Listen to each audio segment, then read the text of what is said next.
открытого диалога, третья часть на канале Президиума правительства Чеченской Республики Ичкерия. Сегодняшние темы, которые мы будем обсуждать, касаются начала Первой русско-чеченской войны 11 декабря 1994 года. И интересно, недавно у Аяда состоялось и интервью, и общение с представителями черкесского народа, и взаимодействие чеченского, черкесского и других народов Кавказа, направленное на достижение общей цели для формирования мирного и взаимовыгодного соседства в будущем. Называется наша сегодняшняя тема. Вы можете задавать вопросы, друзья, соблюдайте правила. У нас здесь два модератора, один из них я. И уважительно, после того, как Аят выступит, вы сможете задавать свои вопросы, друзья. Аят, Маш Войло, рад тебя снова слышать.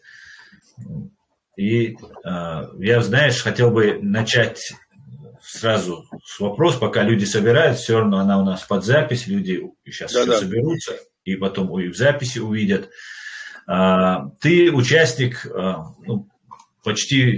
не почти всех событий, которые происходили у нас дома. Ты как-то говорил, что русские против нас совершили 5 агрессий. И 11 декабря это была 4-я военная агрессия, военная или там специальная агрессия, которую они совершали против нас.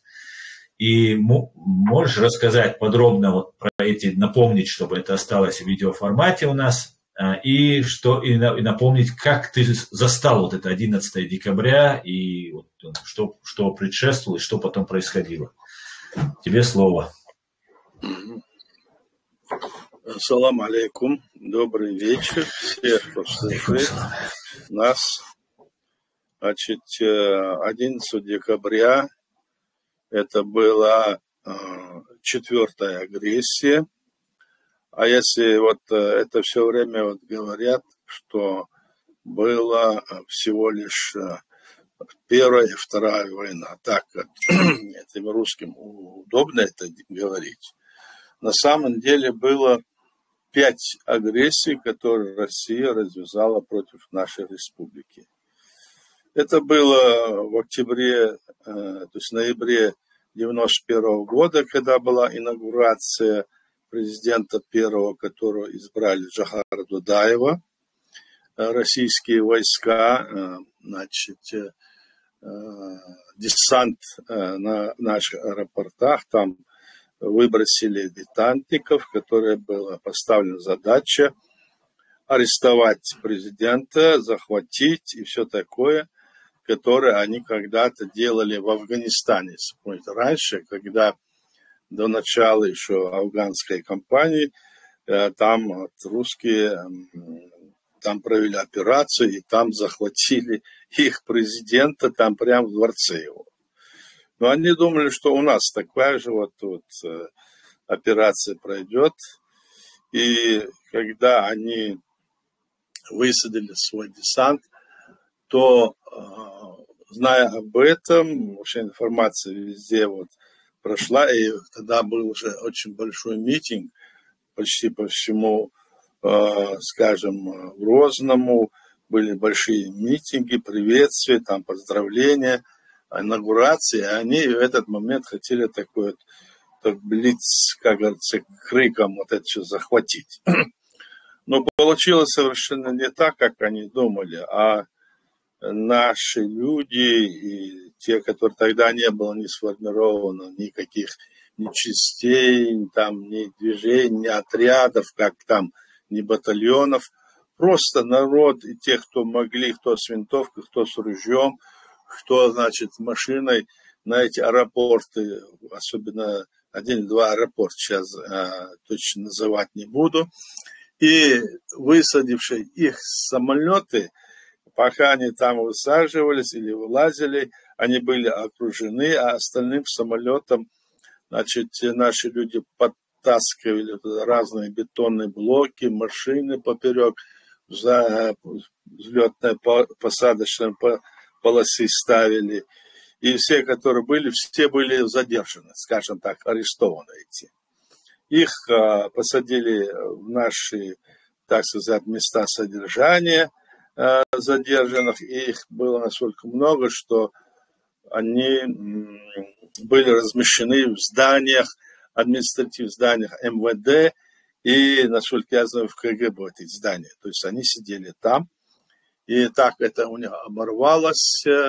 И они были возмущены, удивлены, конечно, что вот они хотели прийти вот так захватить нашего президента. И, мол, вот так вот мы вам покажем. Это у них провалилось, потому что народ целиком был настроен на ту линию, которую он избрал еще в декабре, вернее, в ноябре 90-го года, общенациональный съезд чеченского народа, на котором было заявлено о воссоздании нашего государства. Так что вот это вот была вот первая такая агрессия, которая с треском провалилась в России. Потом мы что делали? Мы этих людей, захваченных тогда, Россия там просила, что давайте, отдайте, все такое, оружие у них забрали и просили, чтобы их вернули. Ну, во имя того, чтобы не осложнять отношения между нашими странами, потому что мы хотели жить мирно и развивать наши отношения с Россией добрососедские, во имя этого, показывая благородство, эти, в общем, вояки были назад отданы России, они вот убрались, увезли их назад. Вот такие вот были ходы. После этого было заключено соглашение, договор между Россией и Чеченской Республикой, так она называлась тогда. Заключено было соглашение о выводе всех российских войск, советских, которые были на нашей территории. На нашей территории тогда были войска, которые, ну, раньше советские войска, которые были в разных там находились они в местах, там по республике, ну и в самом Грозном в нескольких местах. И вот эти все войска, которые их были, по договору в июле 92 года, после этого, они были полностью все выведены. То есть это было впервые, когда российские советские войска выводились с территории другой страны уже. То есть впервые нигде, ни с какой республики Советского Союза, и даже нигде они были увидены, только у нас. То есть это говорило о признании, взаимном признании, косвенном, так скажем, признании нашего государства, что является с точки зрения международного права тоже признанием. После этого, значит, после 1993 году Россия завела некоторые другие методы нашего, так сказать, обмана нашей власти и все такое. И в 1993 году, январе, если не ошибаюсь, 15 января наши вот деятели некоторые ездили в Москву, оттуда приезжали. В 1993 году произошел такой вот момент. После того, как они побывали, наш председатель парламента, наш первый заместитель председателя парламента и наш председатель комитета внешних связей, они ездили в Москву, там пробыли несколько дней, и вот как назвала дата, 15 числа приехала российская делегация. Там этот Абдулатипов, Шахрай, еще какие-то люди приехали, и неизвестно было ни в самому парламенту, самому, к примеру, я тогда был зампредседатель парламента, даже я это не знал, ни сам парламента, не знали, они в кабинете у председателя парламента подписали так называемый протокол о разграничении полномочий, то есть намерение о том, что наша страна договаривается якобы войти в состав России. Когда мы, Российская Федерация России, когда мы свое государство создали еще раньше, чем это Россия, и все дела вот были оформлены еще до того, как они пытались создать свое государство 31 августа 1992 года. То есть так получилось, что ситуация так развивалась, и тогда вот пошли очень большие такие волнения. Начались, если помните, там оппозиция там вышла, там театральная площадь была. Потом на этой театральной площади эти бывшие коммунистические деятели, ну и российская агентура, они там убили Арсемику Айсу, Жалавди и, значит, Шамиля Дудаева, племянника президента, убили. Несмотря на это, желая, значит, решения вопроса внутри нас так, чтобы это было мирно, может быть, многие не знают, президент Жудаев прямо туда, на их площадь, поехал туда и выступил у них прямо там на площади. Это они все готовы были его разорвать и уничтожить. Но они, видимо, держались. Но вот такой шаг он сделал и сказал, что мы решаем наши проблемы и в соответствии с теми правилами, которые есть в мире. Нам надо всем объединиться. Он это сказал и потом уехал. Вот это было вот это шатание с предательства среди нашего, так сказать, некоторого слоя, которые пришли к власти, и некоторого слоя населения, которые с прошлых там годов и лет находились вот в таком, значит, зависимом состоянии от Российской империи, потому что спецслужбы, это вот как-то помню на съезде, еще в первом съезде, общенациональном съезде, тогда генерал Джохар Дудаев выступает, там сказал, что танки и самолеты, они не опасны. Опасно вот это здание, которое находится напротив нас, 3 этажа вниз и 4-5 вверх, это здание спецслужб.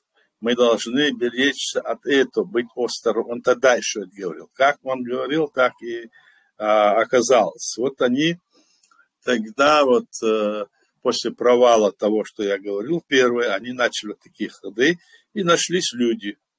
После этого у нас были там разные драматические ситуации. Помните, на площади там мэрия выступила против, оказался тоже их человек, то есть российский Гантемиров. Потом и другие дела пошли. И в конце концов все это было, значит, вылилось в то, что поднялся вопрос, они требовали, что надо новые выборы сделать. Я это вам рассказываю, потому что связано с этим. Вот, наверное, интересно будет, так? Надо новый выбор сделать. Даже вот... Да. Да, не слушайте, я слушаю. Даже вот пошли такие разговоры, что надо провести снова выборы нового президента, нового парламента, власти, что это все незаконно и все такое. На самом деле все было законно, не было никаких нарушений, кроме тех, что вот они вот так будоражили, пытались ситуацию расшатать у нас.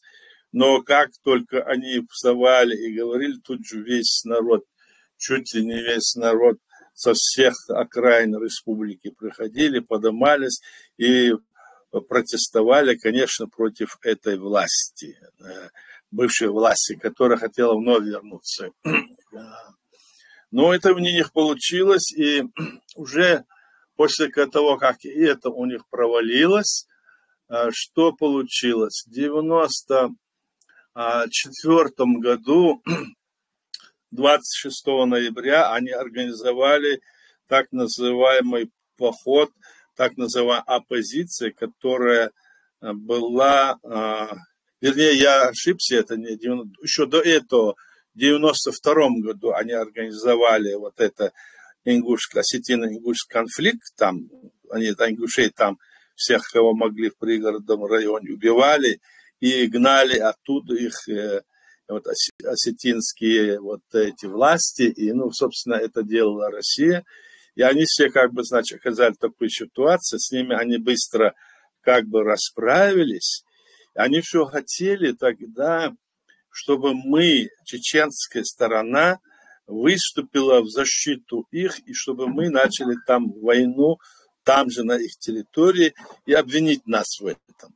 Но мы не стали, наша власть не стала. Туда мы решили, что это есть специальная заманка чтобы обмануть. Но в то же время наши воины, специалисты, кто мог, отдельные люди там находились, но они полным ходом вторглись, большую, так сказать, армию толкнули туда. И после завершения этого хода в 92 году они взяли с Ингушетии, прямо выдвинули в сторону нас, и чуть ли не до половины нашей территории свои все танковые вот эти расстановки шли. И там они были остановлены, не доходя до,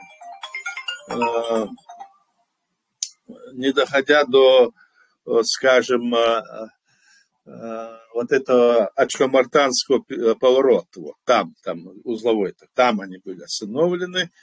И после этого были большие наши люди, были наши войска уже, которые были определены, и все, они были уже выставлены, наши, что есть противодействие, было готово. Тогда был уже премьер-министр, помню, этот Гайдар, Ельцин был президент, и потом начались вот эти переговоры, и после вот этих долгих, так сказать, обсуждений, понимая, что мы не уступим, они отошли. То есть это вторая была агрессия. И она была, значит, политическими и правовыми методами нами выиграна. То есть это очень важно, потому что тогда они в первый раз хотели самолетами, десантом, а здесь уже политическими правовыми методами, обсуждая это, доказывая, они должны были убраться, они убрались. А в третий раз, это было 26 ноября, когда они заявили, что значит, оппозиция, так называемая оппозиция Нателичского района, что она вот идет, и что она, там был этот Авторханов некий, и с ними вот эти все разные деятели посткоммунистического режима, они организовали вот это мероприятие, они пошли в Грозный. Войдя, их пустили до самого Грозного внутри, и как только они вошли, их стали со всех сторон, их ждали. Они хотели прийти и захватить и президента, и парламент захватить, в общем, всех арестовать. Такие были у них задачи. Мы находились, допустим, я и большая часть депутатов находились в парламенте. Мы были готовы к этим событиям. И все, как бы, значит, первый ход был такой, что сразу эта вся их вот эта колонна, огромная колонна, из двух сторон, кажется, нападали. Она была разбита наголо, и почти всех, кто там оставался жив, они были задержаны. Вот так уже вот третья их агрессия была просто надломлена и сломлена, и они знали, что делать. Потом начали к нам ездить, просить депутаты Думы, их разные делегации. Вот Жириновский приезжал, там другие депутаты, которые были. И все они просили, дайте нам этих, пленных, которые вы взяли, дайте нам. И каждому депутату давали по их просьбе, чтобы они там, с нами не воевали, а чтобы мы могли с ними мирно жить, вот такие договора. Что они обещали делать, мы им раздавали этих пленных, они уходили, и мы требовали и говорили им, что больше не проходили. Это была третья агрессия 26 ноября 1994 года. Но несмотря на то, что вот это такое напряжение было, тогда было еще такое мероприятие, тогда мы пытались все равно вести какие-то переговоры. Я помню, я вот, будучи там вот тогда, вел переговоры с Абдулатиповым и другими из Москвы, чтобы вот не было войны, война вот эта, которая третья была, чтобы ее не было, давайте установим мирные отношения. Был вот с Абдулатиповым я переговоры вел, я как председатель парламента, мы вместе это обсуждали с президентом Дудаевым, и мы готовились для того, чтобы встретиться то ли в Москве, то ли в Махачкале. И мы уже готовы были, создали свое государство, то есть это государственную, значит, комиссию, делегацию нашу, и готовы были выехать туда или туда, лишь бы не было войны, и чтобы мы мирно, мы хотели как-то мирно решить все вопросы с Россией. Но после того, как все это говорил вначале Абдулатипов, вроде бы все нормально, потом я ожидал, и все бумаги мы оформили, там решение, кто будет делегация, какая задача, ну как положено, мы все сделали. И после этого звонит это Абдулатипов и сообщает, что вот мы хотели, а теперь Ельцин запрещает. То есть вначале Ельцин якобы хотел и не был против, а потом Ельцин запретил. То есть запрет был, оказывается, не к этому связан, но несмотря на это, другая наша делегация где-то к 11 числа все равно поехала в Владикавказ для того, чтобы там вести переговоры, чтобы этого не было, потому что оттуда исходил вот этот источник, гнездо это было там, и туда они могли приехать. И когда наша делегация туда поехала с Таймаз Абубакаровым, они там, уже там войска российские полностью шли на нашу сторону, и снова не удалось с Москвой мирно решить вопросы. То есть Чеченская республика, мы на Россию не нападали, мы вели мирные, значит, все процессы, с ними договаривались, их пленных, которые нападали, отдавали. Мы понимали, что мы имеем с этим монстром отношения, но и хотели, чтобы это все было мирно, отношения строить. То есть и эта четвертая агрессия, которая была развязана, точно так и было, вот как я говорю.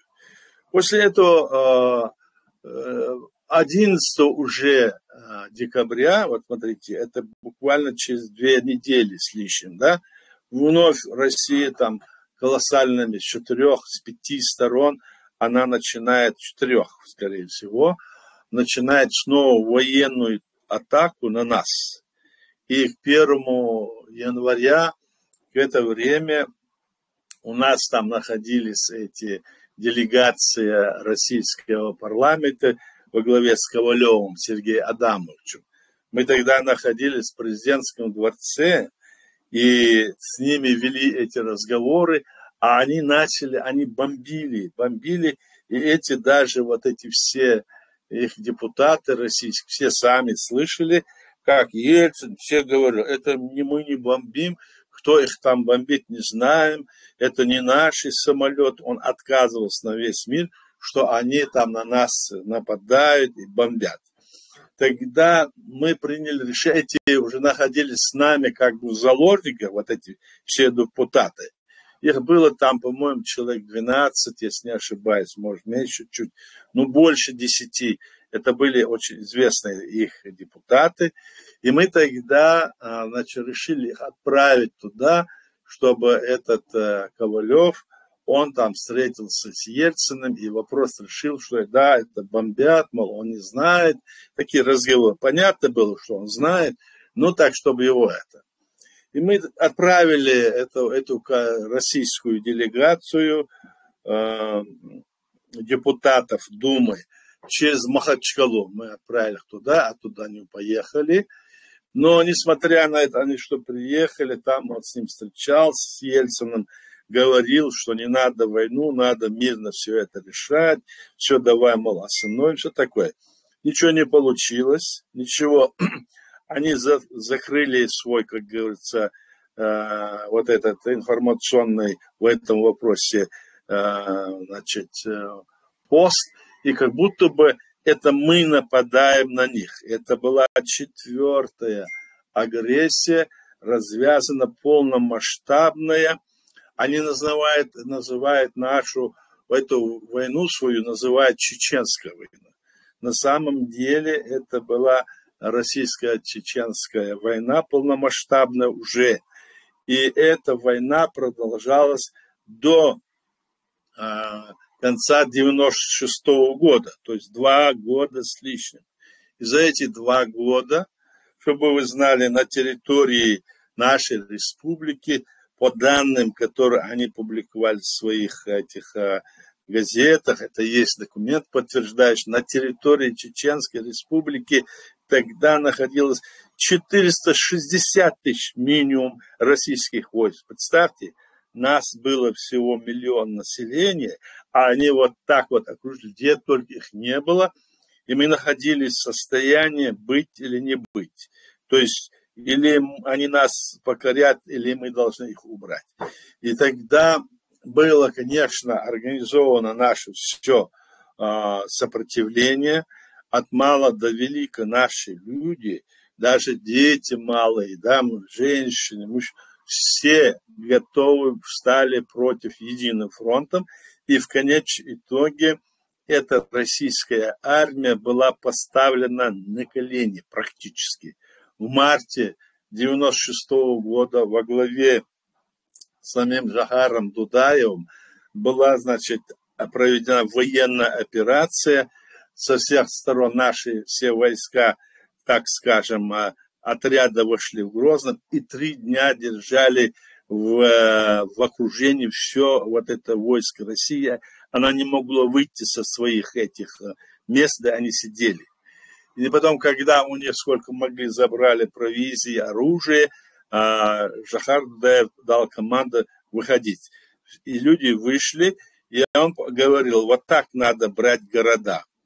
После этого это продолжалось. После этого было, вы знаете, были в 95-м году были переговоры между, значит, Россией и нами. После похода диверсионной атаки нашего батальона во главе Шамилем Басаевым на территории России, который планировал дойти до Москвы, но в Буденновске он вынужден был остановиться, потому что препятствие там получилось все же так. И вот были переговоры. О них это отдельная целая тема. Я потом вам скажу, будет тема, я потом расскажу, как это было, документы, все это было. И вот после этого, значит, там у них переговоров, там у них этот замкомандира и другие там, которые возглавляли их нападение, они придумали там разную причину. Вначале они убивали наших, там просто входили в дома, вот в пригородном районе, целую семью они вырезали. Вы просто вырезали, детей мало, все показано, вошли, вырезали, потом говорили, что это сделали, мол, боевики. Они называли нас боевиками, когда не мы были боевики, а они были террористы и были бандиты сами. Но и затем, когда и после этого мы все равно решили продолжить переговоры, обратить внимание, то есть мы шли на то, чтобы мирным путем решить наши отношения. Как бы тяжело не было, мы видели перспективу только мирных отношений с этой Россией. Но там снова, значит, они развязали, все равно причину придумали, там тот погиб, того там генерала взорвали. И вот после этого они бросили все это дело и снова начали военные действия против нас, масштабные, у них там же армия, все находилось. Но несмотря на это, чтобы они там начали эту войну, наши люди гибли, чтобы вы знали, очень много гибли. Про такая вот армия и так вооруженная, всеми видами вооружения, кроме атомного, так скажем, использовали против нас. И танки, и ракеты, и дальнобойные пушки, ну не говоря о всех, самолеты бомбили. Что только не делали, и так они каждый день убивали наших людей на всем месте, где они находились. Живой или не живой, думали, мы будем завтра утром, когда встанем, когда ложились. И вот когда значит, вот такая ситуация напряженная была, уже в августе наши люди, уже Жохар Дудаев в апреле погиб, они все же вот это вычислили через свои разные ходы и через своих агентов вычислили. И когда он звонил по телефону, с ними разговаривал и снова искал мир, они его снова убили, нашего президента первого, они убили его. Но после этого думали, что все, как бы они победили. Нет, победы у них не было. Почему? Потому что, вот я говорю вам, наш народ в этой войне, развязанной России, противодействовал, в общем, всенародное было такое противодействие. Даже те агентуры, которые была их, они не смели даже показывать свои действия, они держали свой рот на замке и не могли высказать ничего, общее было такое настроение. И после этого, когда они были окружены все, и ситуация находилась в таком положении, что наши уже, когда захватили весь Грозный и другие города, эти сидели там, эти всех вояки, отпускали всех наших пленных, которые держали, отпускали, просили, чтобы мы их не добивали, просили, чтобы мы их Некоторые были предложения, даже такие горячие головы, что надо подвести, мол, это керосин, бензин, залить их всех, сжечь их. Так было, так. Разные были. Но здравый смысл возобладал у нас. Мы не готовы, нам не нужны была кровь. Мы хотели, чтобы они убрались и установили мирные отношения с нами. Вот говорят, террористы, бандиты, они террор совершили против нас. Поход Басаева они называли терроризмом. Это был не терроризм, это был ответ на государственный терроризм, развязанный Кремлем против нашего государства. Это был ответ, и наши террористы, как они называют в кавычках, не требовали, как они, смены власти в России, и не требовали никаких денег, как вот по определению террористы, там, у них цель такая, изменить там власть в стране, или захватить эту территорию, или там деньги требуют некоторые бандитские террористы. Маши не требуют, Маши говорили установить мирные переговоры и мирные отношения между странами. Все тогда. Вот такая была, значит, наша позиция, чтобы знали наши люди. Мы не шли ни на какие, значит, переговоры или не соглашались с ним, потому что наш народ в рамках современного международного права воссоздал наше государство. И остальной мир обязан, и сегодня обязан перед нами, потому что они тогда отдали наш народ на откуп этой огромной империи и даже помогали Кремлю, говоря, давайте, мол, значит, решите этот вопрос мирным путем. Мы знаем, что Америка тогда давала более 10 миллиардов, потом 8 давала, потом другими ходами давала. И для того, чтобы малой крови завершить, то есть малой крови. Малой крови это что? И тогда, что бы мы ни говорили, Россия тогда прислала своего этого генерала из Совета Безопасности, Лебедь. Да. Он приехал, и речь должна и была только о том, его приезд, о выводе российских войск. И это Хасавюртское соглашение в августе 31-го. Там они говорили, переговаривали с Хасавюртовским, назвали их. Вначале они были в Новых Атагах, потом в другом месте, потом туда перенесли, в Хасавюрте. Такие вот переговоры были. На этих переговорах тоже они хитрили, Россия хитрила нашу делегацию, они пытались там закрутить таким образом, чтобы они подписали документы, которые были во вред нас. Да, были ошибки с нашей стороны. Да, мы не были такими, скажем, навороченными политиками, чтобы мы знали.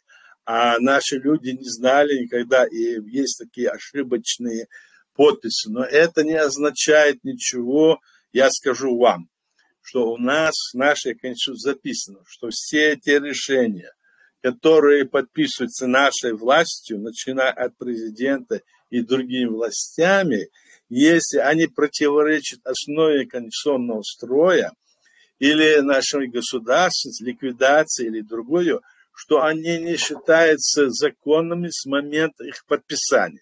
Тоже даже любой подписанный документ с российской стороны, с нашей стороны, от власти, если они подписаны и они во вред нашего государства, они не считаются законными и не влегут никакой ответственности. Так у нас записано. Поэтому российская армия полностью была выведена, хотя такое было подписано там соглашение хасавюртовское, российская армия была полностью до последнего солдата выведена с нашей территории. Они, когда уезжали, танки, БТРы, сзади вешали так вот символически веники, что мы подметаем эти дороги, по которым мы к вам приехали, мол, больше не приедем. То есть они еще тогда опасались, что в ходе их выхода, что наши люди могут их еще там начать бить. Но наши были предупреждены, все их мирно выпустили для того, чтобы нам нужен мир. Вот кто там нарушал, это были бы наши как бы противники. Вот так вот это была 4-я агрессия и полномасштабная военная агрессия против нашего народа, в которой наш народ одержал, значит, в своей великой отечественной нашей чеченскому народу войне убедительную победу и выдворил эту армию. Вот, чтобы дальше не говорить, я остановлюсь. И, пожалуйста, вот дальше, если есть вопросы по этому вопросу, поговорим. Бахкал Аят, очень исчерпывающе, очень интересно. Аят, скажи, пожалуйста, когда мы вступали в войну, вот в эту, в 4-ю агрессию, уже отражали фашистской России, насколько мы были готовы? Какое вооружение у нас было? Сколько у нас армии? Ну, есть информация такая. Вот скажу вот что. У нас, хотя там это Россия заявляла, что у нас там какие-то танки, какие-то там ракеты, самолеты, что у нас они оружие, все это. Нет, это не было. У нас было мизерное количество разных этих вооружений. Эти танки, которые в Шаленском полку были, они были почти не ходовые, их там наши сами ремонтировали, то все.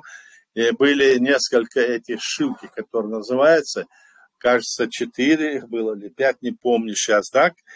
И, значит, все вооружение, которое оружие лежало в наших складах, которые все время нас пытают там сказать, что это вот у них только оружие там оставили.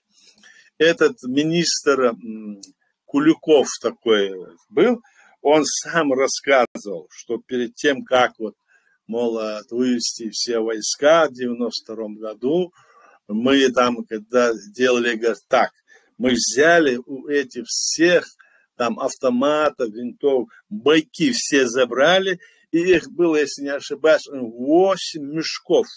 Бойки это маленькие такие боек, вы, наверное, понимаете, что такое. Тогда это оружие становилось просто дрова становилось. И этот он рассказывал сам, а это было на самом деле так, он рассказывал, этот министр МВД Куликов, что на вертолетах они все эти бойки вывезли, и тем самым он там хвастался, что он это сделал. А на самом деле было так. Да, некоторое количество, может быть, 5% или чуть больше, у нас там эти винтовки, автоматы достались, но более ничего. Все остальное, которое у нас было, мы добывали сами в противодействии с этой российской армией, которые продавали все. которые приехали, они продавали. Они целыми этими, скажем, машинами или целыми этими своими, ну, какими-то грузовыми средствами, если им платить, они это продавали. Нам нужно было тогда иметь деньги, и наши люди собирали деньги, в частности, и притом наши такие вот деятели, которые были состоятельны из разных регионов России и другого, приехали, и они тоже, значит, покупали это оружие для того, чтобы мы могли сопротивляться. Это были чеченцы, они это делали, я не буду называть их имена, они покупали тоже оружие. В то же время шла какая-то часть, небольшая помощь шла, скажем, с исламских стран, там, ну, южных, так. Это была очень малая помощь, она могла только гуманитарная помощь, хотя все говорят, что оттуда приехали, вот там приехали эти бандиты и все такое, что там вот арабы. Нет, этих всех вместе взят арабов, вместе с Хаттабом, их было не больше 68 человек, даже 100 человек их не было. То есть это все, что говорит Москва про нас, там все такое, это неправда. Никакой правды там нет и не могло быть. Вот так это было, отвечу на твой вопрос. Баркал, Лерейсхуль, Ая, тебе передают приветствие, вновь вошедшие, заходящие в стрим и в YouTube, и в TikTok люди. Спасибо. Да, и очень мне интересно было узнать, в чем вот, и сейчас, наверное, украинцам будет интересно, так как они воюют с этой самой империей, в чем был успех, что помогало? Вот, ты говоришь, 460 тысяч было загнано войск, наш миллионный народ, ну, оружия очень мало было и так далее, и так далее. В чем был успех? Почему? Что нам помогало? Что нам помогало? Мы знали, что этот русский, этот медведь, что он делает, чем он, как это, чреват его действия, раз. Они уже трижды на нас атаки вели. Мы знали, что они будут нас пытаться, как говорится, всех там поубивать. Мы знали, что они в 93-м году запланировали ссылку нашего народа вдоль до Дальнего Востока. Мы знали, что ситуация настолько тяжелая, что если мы под лапы этих извергов попадемся, что мы не будем, значит, больше, может быть, наш народ не будет. И народ был настроен, я говорю, весь народ был сплочен. До того, что ни одна собака, которая предательски была настроена, не могла и рот открыть, я вам говорю. Если бы кто-то там в это время открыл бы рот там, да, и против там что-то, то это они могли действовать где-нибудь там, я скажу, в каких-нибудь тайно, где-то какие-то операции проводить против нас. Но открыто никто не мог. Все были против, и едино, что в любом месте, в любой точке нашей республики, все, каждый молодой и старый, кто мог, все дрались. И с другой стороны, успех был в том, что наши военные во главе с Жохаром Дудаем, а потом Масхадом, правильно организовали вот эту военные противодействия, правильно делали все для того, чтобы сломить шею этой гидре, и понимали, как надо с ним бороться.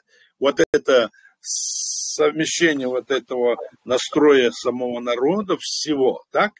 И то, что вот мы правильно в этой ситуации действовали, это дало нам возможность оказать вот такое давление и сломить ему хребет тогда. Но тогда же, уже в ходе этой войны, вот четвертой, так, российская агентура, значит, перешла искать пути по другому пути. Это на религиозной основе. Они начали нам забрасывать вагонами литературу бесплатно. они начали оформлять, одевать разных деятелей, как будто религиозники они. Но и там вот это уже другая тема, как они вот готовили в ходе этой войны, вот, которую я говорю, четвертая. Эти люди, о которых я говорю, они не принимали участие в военных действиях, они говорили, что наш черед еще не настал, мы пока не будем. То есть они находились под религиозным таким вот, значит, давлением, или уже они были несколько в этом отношении обмануты или обманулись, и вот это их религиозное действие через Ближний Восток, Кремль через них вот это засылал, нам это делал. Блокировал нас после этой победы, и мы 2 года почти с лишним были блокированы со всего, так сказать, мира, мы не могли ничего делать, не могли. И в это время вот как раз настал вот этот момент, когда они вот эту религиозную противодействие выставили, что оно стало, как бы, значит, разделило наш народ, потому что нам тогда навязывали новое, мол, религиозное течение, как бы, которое говорило, что вот, смотрите, мы вот как бы мусульмане, а оказывается, мы не мусульмане, мы еретики, мы неправильно там молились, мы неправильно это делали. Даже в некоторых селах начали строить параллельно другие мечети. Есть одна, а не другую. То есть у них были деньги, у них было материально, и они даже людей наших вот с голоду, чтобы не умирали, люди было тяжело. И они даже вот некоторым, каждой где-то в семье, там мешок сахара, деньги, то, как могли. Вот таким образом и на религиозной основе разъясняя, они вот такое противоречие, как бы, значит, стянули нас, вот такое противоречие. По этому поводу надо послушать этого Александра Дугина, который рассказывает, как они это сделали. То есть после этой победы 2 года мирного, вот такая, скажем, это не мирное было, это было пропагандистская, диверсионная атака, там, политической и с религиозной стороны нам вот это все насаждалось тогда.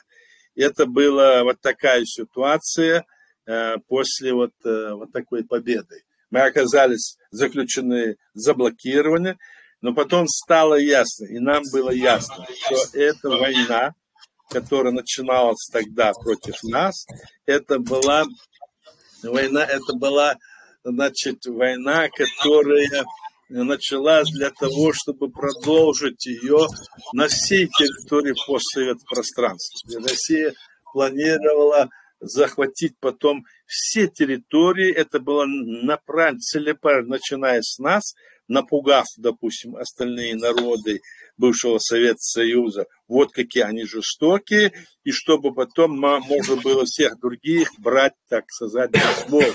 Вот так они жестоко относились к нашим, но и они потом и к другим. И сегодня мы видим, была наша, скажем, война с русскими, потом с грузинами, казалось бы, они христиане, потом с Украиной, потом Молдову мы знаем, потом сейчас и Беларусь. То есть это была вот такая запланированная по возвращению этих территорий и воссозданию исторической даже России. Помните, этот Путин все время говорил, что это была ошибка, что вот этот развал был неправильно сделан и все такое. Вот что это было, что наши люди понимали, что это такое, и знали, что надо бороться. Это раз. И второе. Мы же знаем, что мы всегда на этом Кавказе, скажем, на нашей родине, всегда боролись и активно противодействовали Российской империи. Это еще сидело в нашем, так сказать, менталитете, в духе нашем. И поэтому мы вот эту победу вырвали и заставили их убраться. После этого мы избрали власть и все такое. В 1997 году, обратите внимание, мы избрали власть на основе наших институтов, на основе наших законов. И нас поздравлял с этим и Ельцин, и другие страны. И 56 стран мира, ОБСЕ, тоже их миссия, значит, подтвердила законность избрания нашей власти очередной. Вот такая ситуация была. Это чтобы знала молодежь, это чтобы знали другие. Вот как развивалась ситуация. Все происходило именно таким образом. Вот поэтому это и было. Ясно. Баркал. Еще один тоже очень, мне кажется, важный момент в этом деле. Ты говорил, что все от мала до велика сражались, помогали, там, весь народ воевал. В этом был залог успеха. Вот когда в Украине начиналась война, там некий деятель успокаивал, сейчас ему ставят заслугу, что он там якобы успокаивал народ, чтобы не было паники. Я, конечно, был немножко молодой, не всех вот этих деталей помню, но я не помню, чтобы у нас была какая-то успокоительная речь от нашей власти, от наших военных. Наоборот, такая была серьезная риторика, там будем драться, будем биться. Джахар говорил, будем биться, там Басаев говорил, Гилаев, все говорили. Можно ли сказать, что мы победили не столько оружием, которого у нас не было, сколько вот духом и волей в первой русско-чеченской войне? Но я об этом и говорю, что это был дух, это было настроение, это была воля нашего народа. Это демонстрировало, что наш народ вот создание нашего государства единогласно проголосовали в 90-м году на общенациональном съезде, а потом еще приняли Конституцию, и мы шли по пути нашей, государства, развивая ее. Наша страна приняла Конституцию тогда, парламент, что наша страна суверенная и независимое демократическое правовое государство. Вот эта основа у нас остается, и от нее мы не должны отходить. Хотя бы кто бы что ни говорил, здесь на Западе разные новые деятели пытаются здесь что-то, навести беспорядок в этом вопросе, пытаются где-то обмануть наших людей, не имея никакого опыта, не имея никаких там в этом вопросе, знаний, они пытаются на религиозной основе, а другие там на других основах, там, демократах или другие пытаются вот это нас обмануть, наш народ. Мы не должны обманываться. Да, конечно, здесь решающую роль сыграла воля нашего народа, дух, что мы не хотим и не можем подчиниться этой гидре, понимаешь? А сейчас, когда вот в Украине вот это все происходит, и, конечно, тогда были у них предатели, они и сейчас наверняка есть, но как бы то ни было, украинцы сегодня организовались и бьются. Я надеюсь и уверен в этом, что они в скором времени еще больше объединятся, и это гидре покажет, изгонит эту власть и эту армию со своей территории. И это для нас тоже важно, как важно для всех других республик, против которых они готовятся воевать после, допустим, якобы их победы в Украине. Поэтому это допустить нельзя. Все народы, все, которые были в постпространстве, это должны знать и понимать. Ну и кроме этого, сегодня Запад, Америка поддерживают Украину, хотя там есть некоторые сложности, но несмотря на это, надо обязательно понимать, что народ украинский, я вот многими общаюсь с людьми здесь и там, они настроены решительно. Они, конечно, тяжело, понимаешь, они сидят там день в России, засылают свои эти шахеды, засылают свои эти ракеты, там боестолкновения прямого как бы такого нет. В этом боестолкновении сегодня Россия проигрывает. Они, уже некоторые территории, как мы знаем, уже не только остановили их, а даже отняли у них многие какие-то территории. И вопрос сейчас стоит во времени, потому что сейчас там происходят какие-то перетасовки, перегруппировки, военные дела, мы не можем знать сегодня, что это такое. То, что говорят там разом, там они все это сделают, я тоже в этом сомневался в этом, но, видимо, это очень такой процесс тяжелый и очень такой тонкие. Здесь надо, чтобы военные были очень профессиональны. Я думаю, это будет. Они и есть профессиональны у них. И я желаю им удачи, как говорят, слава Украине. Героям слава, Аят Баркал, Дейресвы, Аят. И я хотел бы перейти, если позволишь, к другой теме нашего сегодняшнего эфира по поводу вот вашего общения и интервью на черкесском канале. Ты очень много полезной и такой информативной информации, если так можно сказать, выдавал. Можешь рассказать вот про Кавказский дом, про отношения, какие у нас были раньше с черкесами отношения, я имею в виду во время Джохара Дудаева, во время, когда вы были там в руководстве Ичкерии. Ну и вот в этом плане. И что нас ждет, и какое у нас совместное будущее? Аслан, здесь вот, может быть, кто-то хочет задать какие-то вопросы, а то мы с тобой вдвоем начали, а потом давай пойдем. Если есть по этой теме вопросы, давай, а потом перейдем и туда. Отлично. Хорошо. Да, прошу в ТикТок, в Ютуб, здесь в Телеграм-канале. Ссылка на Телеграм-канал у меня вот в чате, она тоже размещена, можете заходить.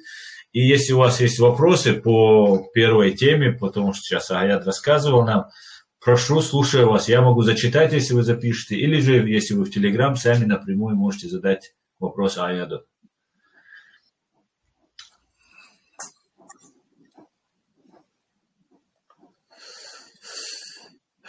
Начало Первой русско-чеченской войны, чечен. Начало 11 декабря, вообще агрессия России. Так, вопросов не вижу. В Телеграме можете поднять руку. Да, это слушайте. Надо сказать, начало русско-чеченской войны надо переводить не так, что было, как русские хотят, 2 войны. Их было 5 агрессий.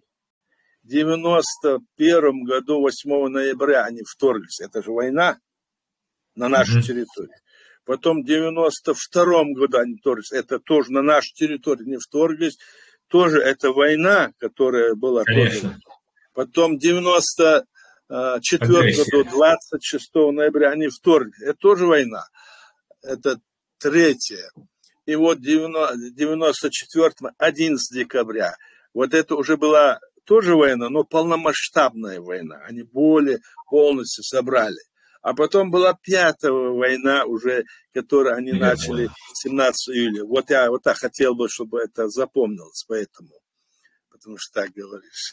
Но нельзя вот русской риторике поддаваться, потому что мы-то тем самым уменьшаем роль, как будто там раньше до этого ничего не было. Нет, напротив, было очень даже было. Вот так. Да, более того, проводились террористические акты в самой России, подрывался на переезде там в метро электричка, которая над землей идет в Москве, взорвался ФСБшник при закладке очередной бомбой, тоже стал как взрывы, рязанский сахар приблизительно, спалились они тогда. И много что было, много информации шло вот именно, что бандиты, там террористы попозже появилось, бандиты, там криминал, чеченский след, там это все это нагнеталось, это, конечно. Да. Саламаша Лубо, Чубохчара, Чубахманчара. Вопросы, если есть, давайте, если нет, да. Почему, так, Юрий Галныч, этот вопрос не имеет сейчас к этой теме отношения, и ты ошибаешься, никто за ним не следует. Ну, нет, в принципе, вопроса, Аят. Не вижу вопросов по этой теме. Хорошо. Как говорит Сотник, это исчерпывающе. Так. Напомните, что 17 Россия напала... Так, это Ламру, это немножко другое. Напомните, говорит, что 17 июня Россия напала и в Дагестане, и в августе Шамиль пошел там и так далее. Вопрос, а в августе пошел Шамиль Басаев. О том, что ты В прошлый раз говорил, он напоминает. И кем ты работал тогда, Аят? Когда вот начиналась 4-я агрессия 11 декабря 1994, какую должность ты занимал? Я был председатель парламента. До окончания всей этой войны я был председатель парламента, потом мы очередную власть, очередной выбор сделали. Я снова был избран в парламент, и когда там было выдвижение на председателя, я сам сложил полномочия, тогда отказался от должности председателя, не стал с ними спорить. Там это уже другая тема. И я во втором парламенте возглавлял комитет внешних связей парламента. Ну, фактически ты второе лицо в государстве, получается. Или у нас парламентское, или просто вице-президента. Вот так получается? Нет, это у нас президентская парламентская республика, потому что и президента избирали, и парламент избирали. Конечно, председатель парламента был это народная власть, как бы народ избирал своих депутатов, чтобы он решал вопросы непосредственно на местах и защищал интересы народа, хотя и президент такой, но все равно, чтобы уравновешивать это было. Так что у нас президентская парламентская республика. Здесь некоторые пытаются там говорить нам то, все. Нет, на самом деле у нас было так. Я был председателем парламента почти 5 лет. Вот. Первого созыва, да? Или второго созыва? Первого. Ага. Первый. Вот люди тут пишут, тут Нино пишет, наша зрительница, подписчица, она пишет, что она не знала, оказывается, 4 раза нападали. Нино, 5-й раз, вот последняя агрессия, это 5-я агрессия. Мы сегодня говорим о 4-й агрессии в том числе, потому что 11 декабря она произошла. Это широкомасштабное вторжение России. А так всего 5 раз Россия напала, и сейчас мы находимся в состоянии войны уже в 5-й раз. Аслан, давай, если нет вопросов, я расскажу и про эту 5-ю агрессию, чтобы завершить это все. Давай, да, интересно. Значит, после вот того, что вот у нас, когда российские войска были выведены, и оказалось, что парламент новый был избран. Раньше в первом парламенте у нас было 41 депутат, а во втором парламенте 63 общее число было депутатов. И вот после этого, значит, надо сказать, что мы вели очень активную работу на международной арене, как могли. И вот ездили из Москвы, переговаривали и в Думе. Я ездил, кстати, тоже, делегация парламентская ездил в Москву на переговоры с ними в Думе. Во всех там их органах власти там встречались, искали выход. Но они наш приезд и пытались использовать нас в пользу себя. Мол, в основном давайте назад в Советский Союз, вместе с вами такие разговоры вели. Было ясно, что они ничем это не брезгуют. И этот Жириновский, и другие все вот фракции, со всеми с ними были встречи. Потом мы проводили международные конференции в парламенте, и там тоже принимали разные решения. Мы внутри парламентские вели, значит, тоже такие встречи, создавали разные комиссии, все. Работа была очень напряжена. Но самое главное было то, что мы оказались в мире оболганы этой российской армией, что мы бандиты, террористы, что исламские фундаменталисты, а наш вот этот имидж, ярлык, который нам навешивал, этот ярлык все, значит, более сильно поддерживал и проводил в жизнь, проводили Кремль через своих ближневосточных друзей, руководители этих стран, которые там сидели все диктаторы. Они посылали нам разного рода деятелей, которые хотели, чтобы как-то вот столкнуть нас с этой позицией, которую я говорю, на религиозной основе. А когда вот это все началось, оно настолько получило такой резонанс, когда вот эти с нашей стороны, вот эти вот, как говорится, агенты влияния религиозные, да, И еще эти новые, они столкнули это. Я хочу сказать, я уже говорил про это, что в этом здании КГБ, когда мы там делали прием-передачу, значит, инвентаризацию для того, чтобы там новый наш орган туда, значит, работа пошел. И мы, когда пришли туда, обнаружили, что все религиозные наши деятели, допустим, которые как-то вот означали муллы или какие-то другие, начиная еще до советского периода, все работали на власть. Они не могли работать, они доносили. Ну, все сказать я не прав, но подавляющее большинство, понимаете? Но были и те, которые были честные, наши войнах, которые были но деятели нашей религиозные были очень честные, порядочные, но их было очень мало, они были как бы забиты вот этими агентуры, царь и избежды, которые на агентуру работали. И вот эти, которые на агентуру работали, они везде пытались к власти прийти. Вот они и те, которые пришли, скажем, с Ближнего Востока, вот это, они вот разыграли схему, что вот у нас хотят отнять религию, вот такое противостояние устроили они нам с 90, скажем, 7 по 99 год. И это вот нагнеталось и при условии, когда у нас не было никаких вот возможностей, чтобы вот как-то решить вопрос. Нас блокировали, нам ни материально, ни с другой стороны никто не помогал, никто. И весь мир мы оказались в таком как бы в котле загнанном. И вот эта ситуация, хотя мы и пытались, встречи, то все делали, это все равно получалось, не выходило дальше территории бывшего Советского Союза. Понимаете? За пределы практически мало было возможности поехать и что-то делать.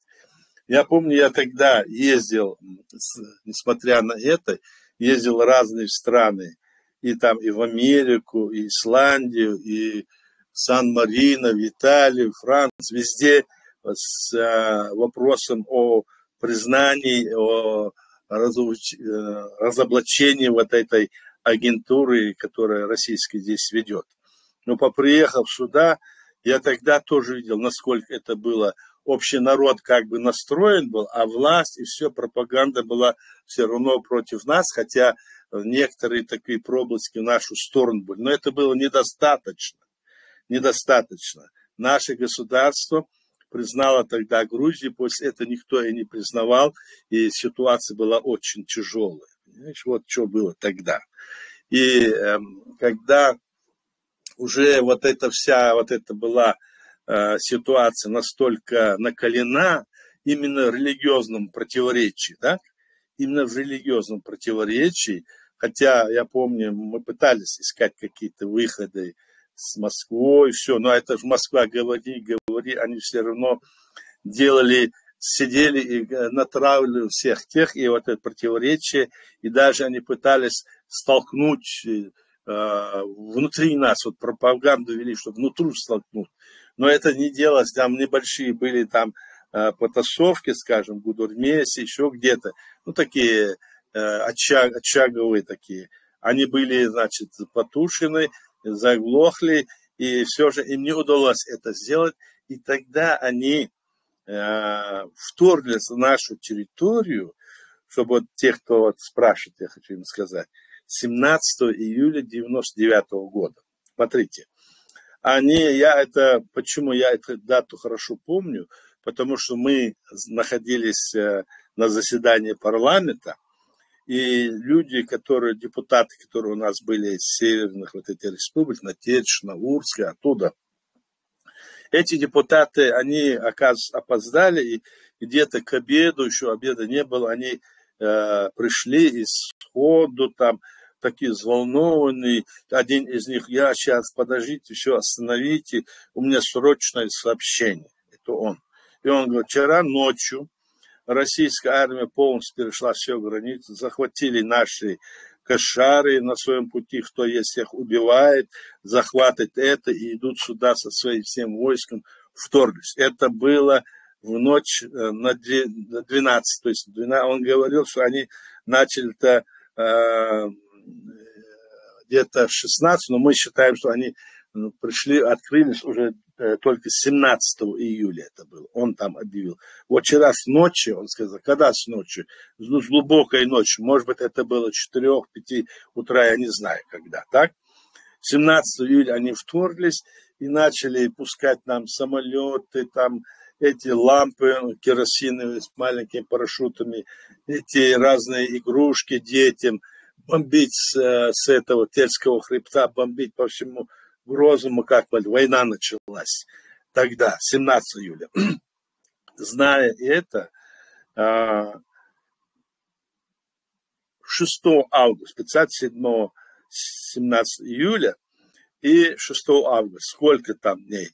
Это 13, где-то 20 дней прошло после того, как активно вот это военное действие шли, и тогда этот Шамиль Басаев со своим отрядом пошел в этот Дагестан как частный добровольческий отряд, и при том, что их туда зазывали дагестанцы, которые приехали к нам и просили там, что вот на них там в Ботлевском, том районе, Чабан-Махи и другие Карабан-Махи, что на них там бьют и все-таки помочь. Они пошли туда, и когда они пошли туда, потом выяснилось, что это было предательство. Понимаете? Предательство.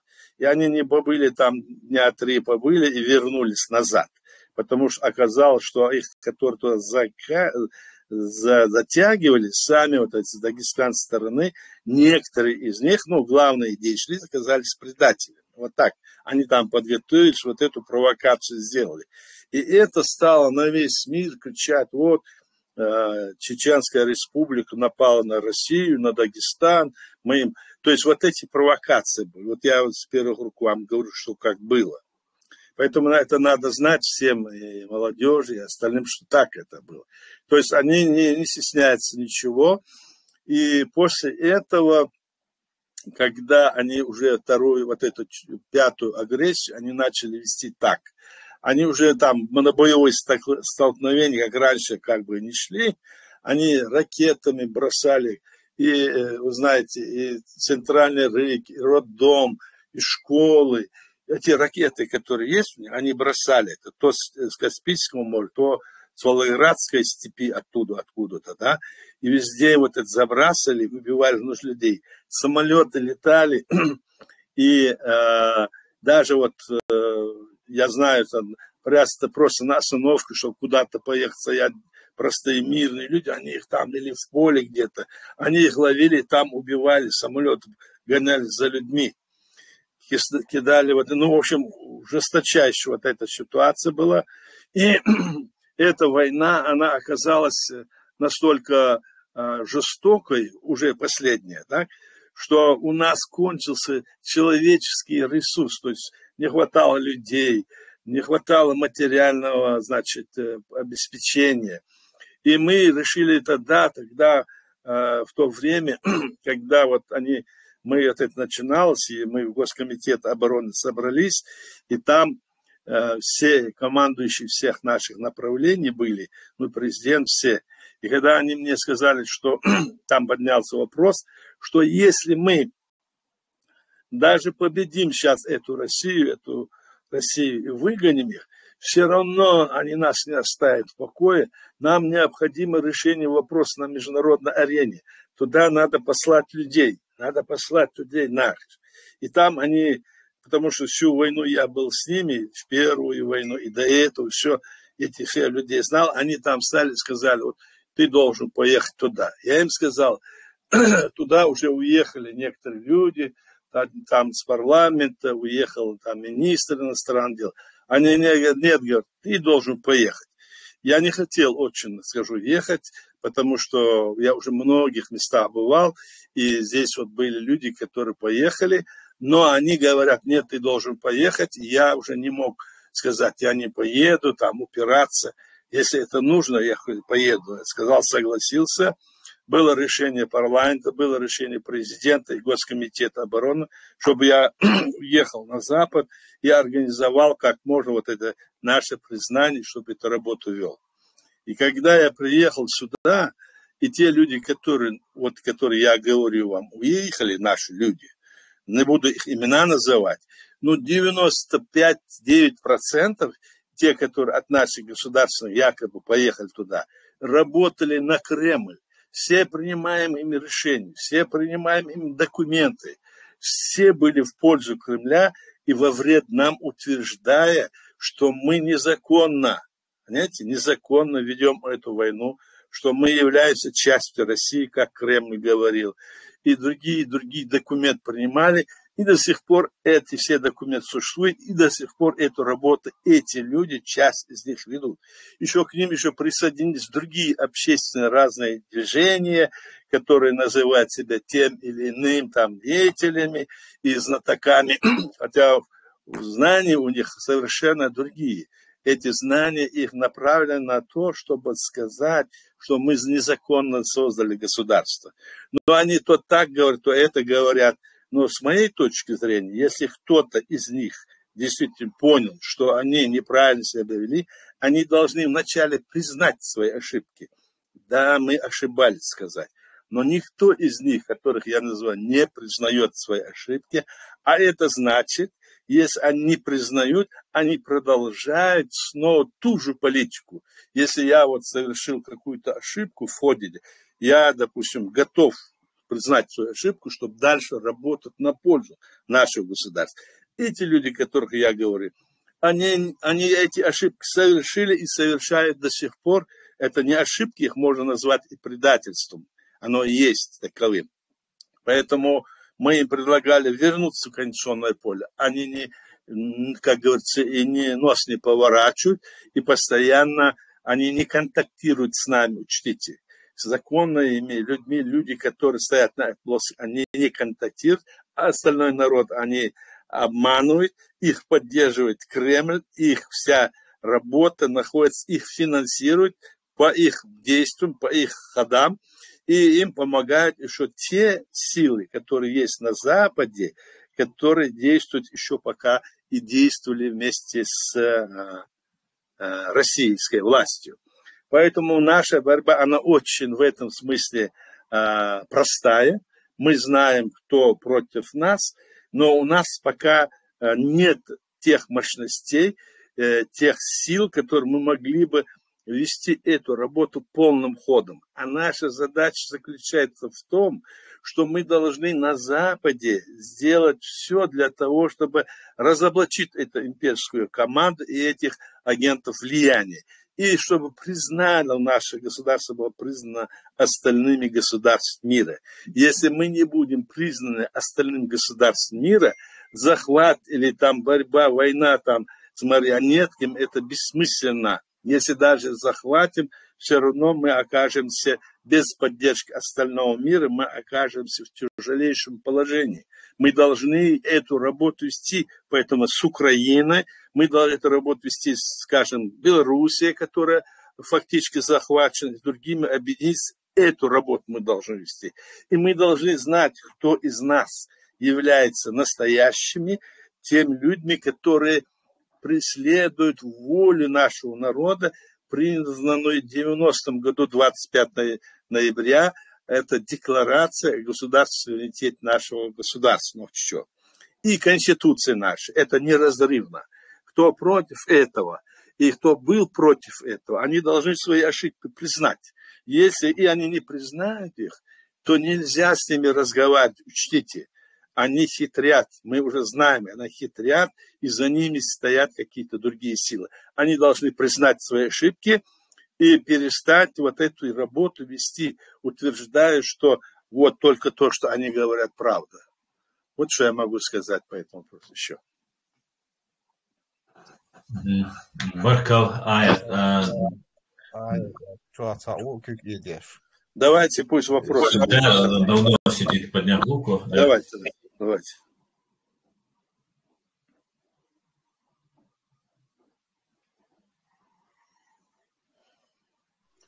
Büyüzdük hoşu, salam arşa, duşuyordu. Докуаз. Айо быстро. آیا تمو اردونا تا ucul gрамотный дат saya учусь дат что просто вахар уцу образованный вахти что и умш мела и политический умш дат что це умш цедус уцу да оку утеми мени цедус умш дат خب просто باخر واشيت خبوت تر خاطرش دو ووش يوقع حادث يجيرو كاعدخو دقيق لطغة وجا بيري بيرشتو شلام لطغو لاش ووش يوقع خاطر شوطغة قول لطغة خاطرش داتش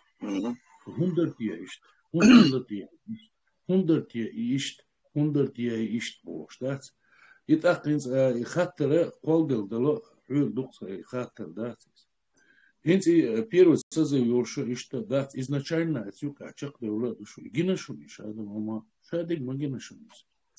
Эдмелен хуман юк ачака девлишу. И первый там дабялчи да инаха эцарбербол ушаги азгутр оршду из единственной в своей жизни да скажете с масадо.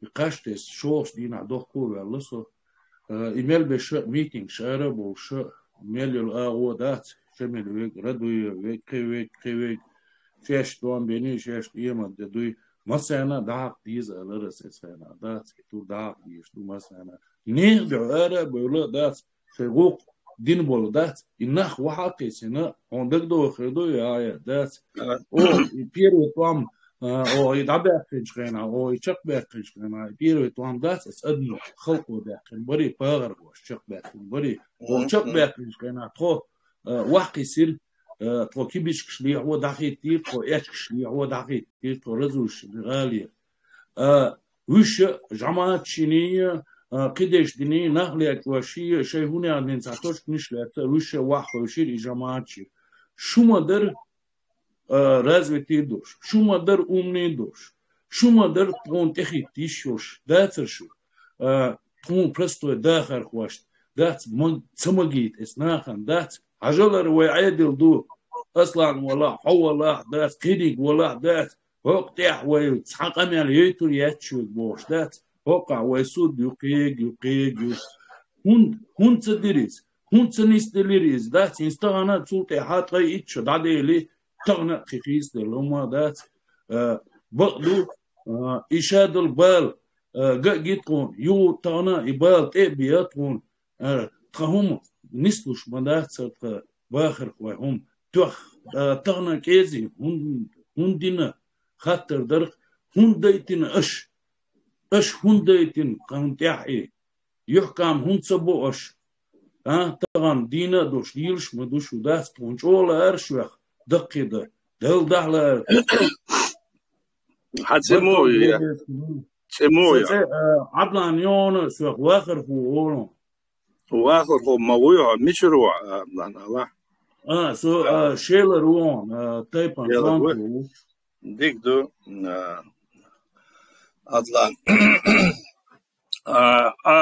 اتسدير وش آلر دوي اشت آره والر نیست دات سر از دو ال سیگا أمبا إيش ما ياسر وينيو ات أمليش عنيش لو شو أسون ديس ما ديسر هذا أس أقدوش على دوعنا شو هي نها ويدرك دنيا نو وين غاسك قوتن دوي درك دنيا وين دوال دحكن ويتريش تو бандитуш до эл так разного рода другое течение религиозное вен дуал яхкан вен юк ом багач вен ваши выдалит гачн вен ци андет гач лач хал мадр стари шухе наха модолш дол хала модер элче моссар тулом бахкан эла самацаха где-то 120 или 150 тысяч эмлову от Гучуэлэр там, ты знаешь, хотя Ишбатя цегля сколько было.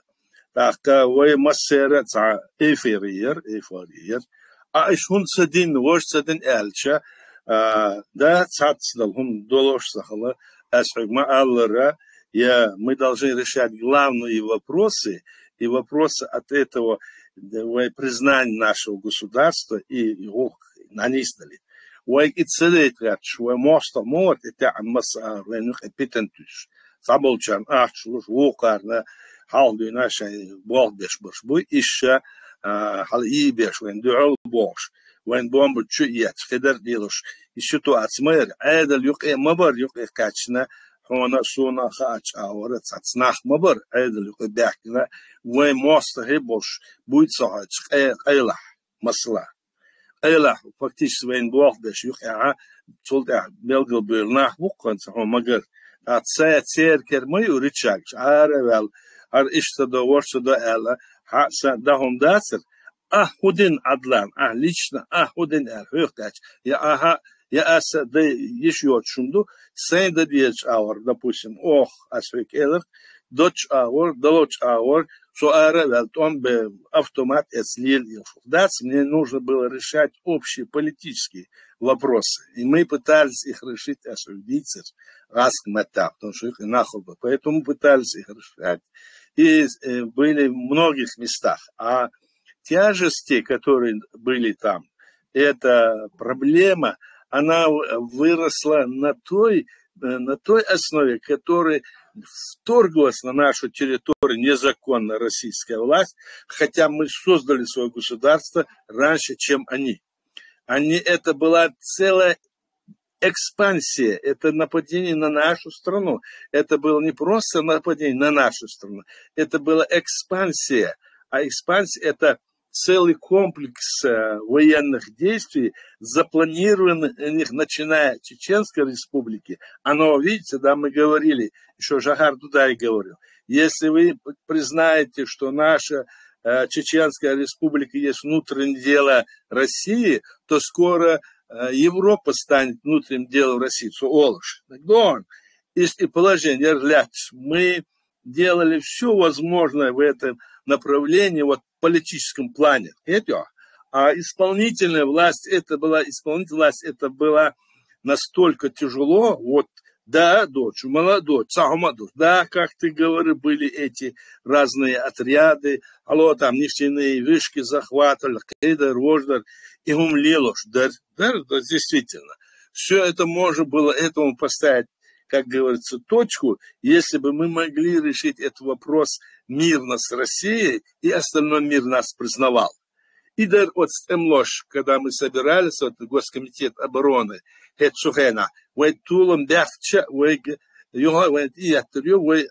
дунята арахдолхумдуй, то, что есть, надо, чтобы другие страны нас признали. Ведь мы же правильно создали свои государства. У всех была вот эта в голове мысль. Если даже мы победим.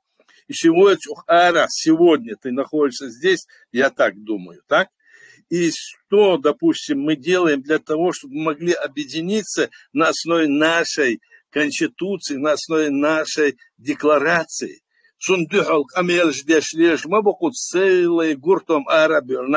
Начиная, даже нет, практически 99% идут. Нам надо, чтобы наше государство вот признали, как Украина. Нам надо, чтобы другие признали. А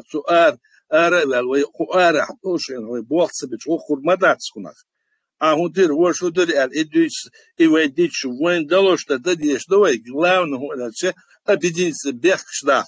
Сам бехшбага, масарна, хона, кечура, цвеучина, Масера дуем ваши бехшта. И бехш дитадитен, войдан объединиться, арах, войдалях, арах. Мы должны вместе делать под одной линией, что у нас есть государство созданное, что у нас есть власть, что у нас есть право, которое международное. Хапачал признать, чтобы другие государства нас признали. Над этим мы должны работать. Понимаешь?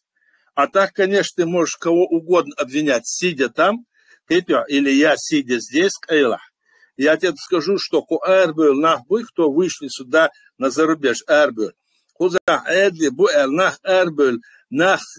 Один министр иностранных дел в Оцербе, и депутат, которые уже уехали, вы же самостоятельно Эрбюл, почти все беженцы шбон. А они из себя строят власть, Они говорят, что мы мы там это сделали. Их мы войдичку арабу, мы признаем уровень политический знания, я царь. Они не понимают Бог, неграмотный Бог. Нет, мы грамотны, и ты грамотный, и я, и другие мы все одинаково грамотны. Хоколка нам грамотно, дохонер худу хушвай.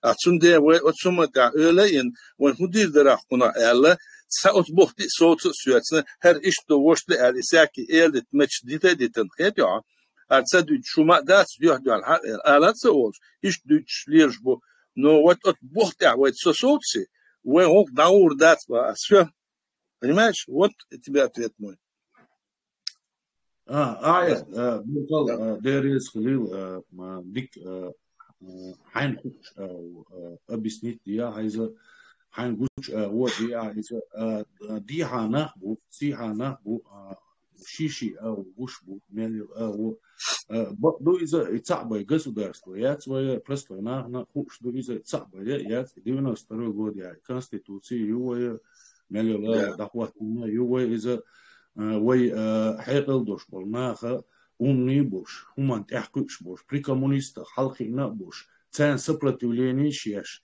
арабель был наха дагватин, веш конституции ювая и признать инициини, вой признать ичани ординину, признать инеризм, вой цеёк признать. И вой признать. Куда дезвая, Айдан, куда дезвая так? Так, ишта сэнхич, дон, да, дерез хлион собор кашла.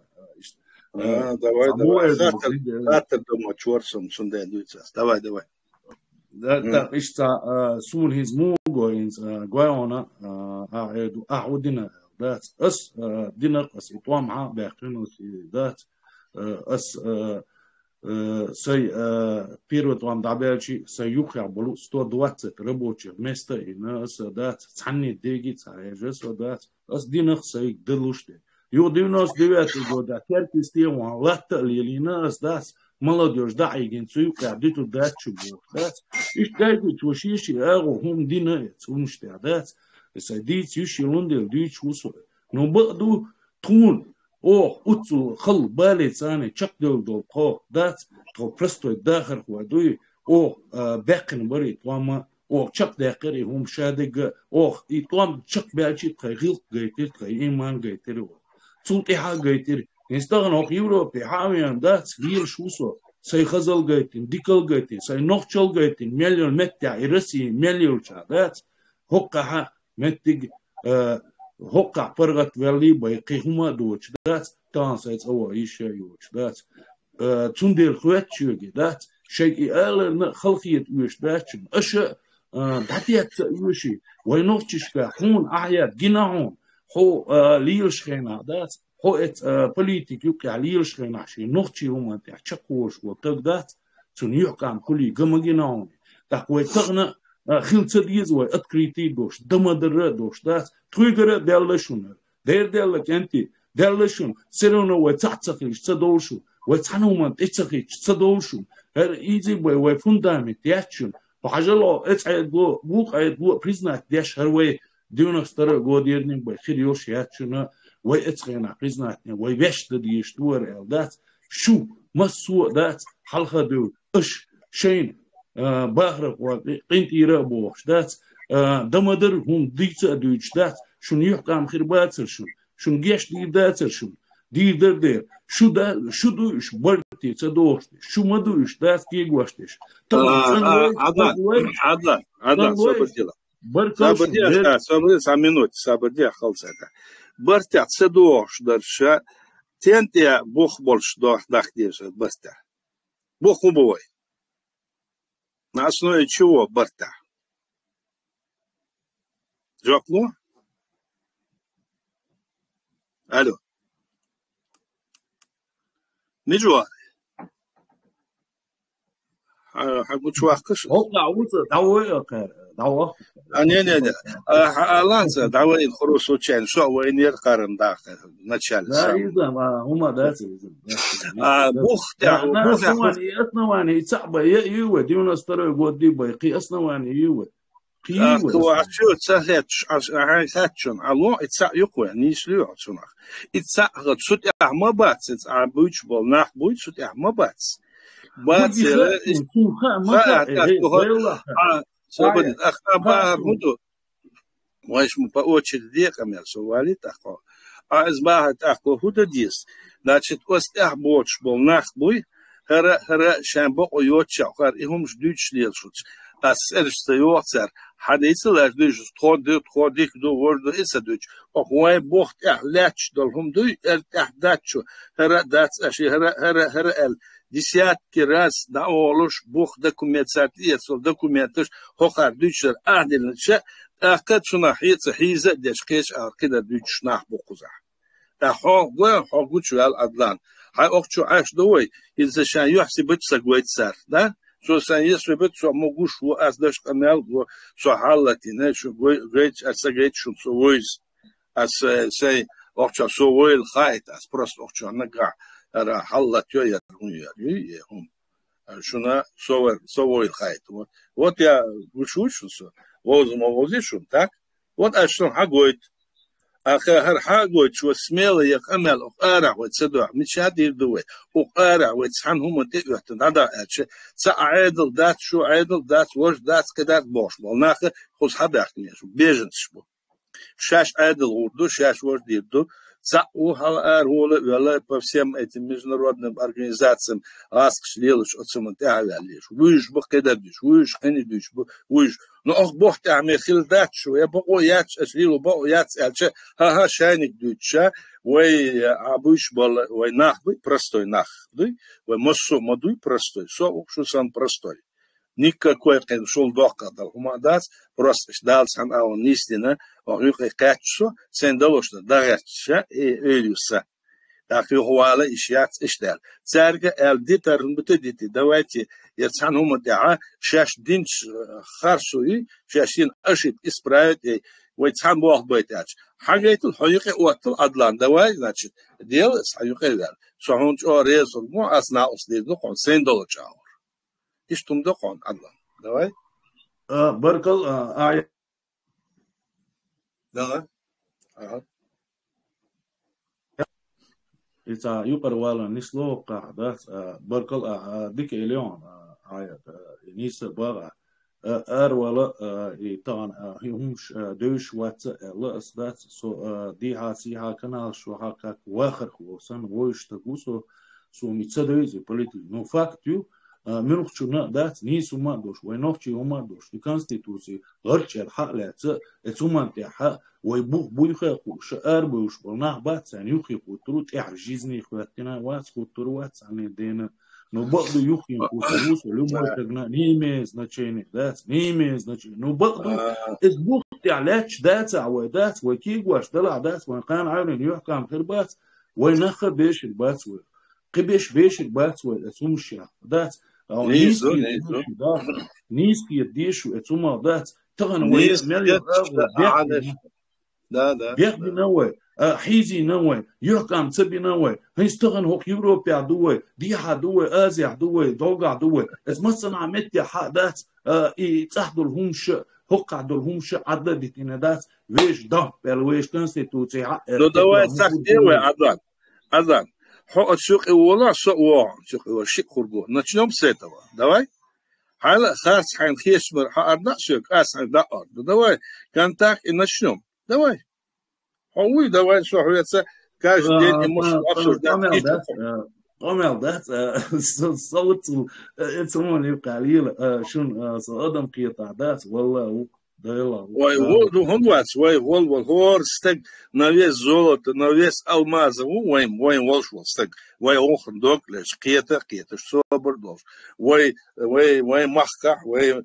да махка ой сагат шилч خذ موزخت شليلش مدات سوي وتسان ليلوش در دوش در ومتك حبرت يحن برات قيش بتشالشن اش ده هدير عندك وين ايش دو مش مدورش ده سو اتسمو تاع كي تشون نوقع دوش درش تسلاتوش درش عجلت تسو هلو مسار خاخوش تسو حمل يديمل يش دكمياتش مسو راسك شبيدا دوش سير سؤال وجوه كيشر هولا وين خاخوش راسكش بوخش أجنت والشان يستيل بحنيش وجوه قدر ليش ويج ليش عايز قوش مدو إزكاك غاسش معالا شيتا بيلا нитками мохол и сандалом. Адам, ваш мы дух доя камер следующий раз ты можешь выйти на связь, печень дали за хаташ дейта. Балкон. Давай, соки чё.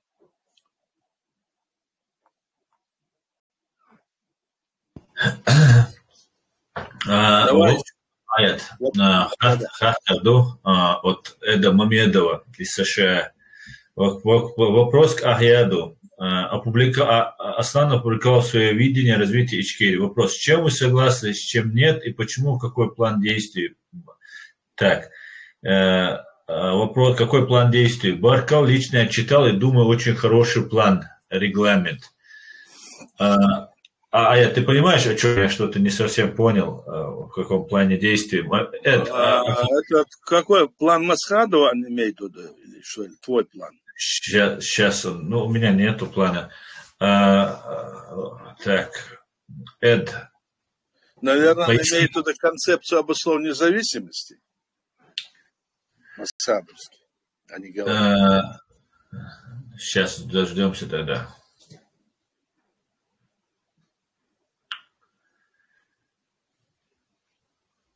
Так, Эд, ты можешь зайти в Телеграм и там напрямую сам задать вопрос. Мы просто не понимаем, о каком плане ты говоришь, из каких действиях ты говоришь, с которыми согласен или нет.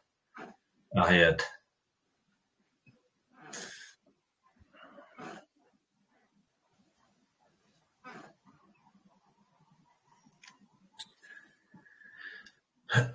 Так, ну, пока нет этого ответа, Аят, давайте тогда перейдем к вопросу, к теме нашей, и по ходу можно будет возвращаться, я думаю, нас будут возвращать и к этим вопросам, и к другим. Ну, давай. По поводу...